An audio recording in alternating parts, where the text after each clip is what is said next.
यानंतरची बातमी सोलापूरमधून। सोलापूरमध्ये अल्पवयीन मुलांनी 5 लाख रुपयांची चोरी केली आहे। चोरी करून दुचाकी खरेदी करायची होती या अल्पवयीन मुलांची योजना, मात्र दोघा अल्पवयीनांना आता पोलिसांनी बेड्या ठोकल्यात। रविवार पेठेतील एका घरातून चोरी केल्याची कबुली सुद्धा या मुलांनी दिलेली आहे। पोलिसांकडून आता या मुलांना अटक करण्यात आलेली आहे। सोलापूरमध्ये 2 अल्पवयीन मुलांनी 5 लाख रुपये चोरलेले।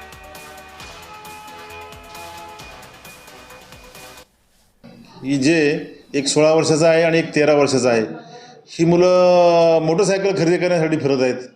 ही बातमी मिळाली, त्यांना आणल्यानंतर त्यांनी या गुन्ह्याची कबुली दिली।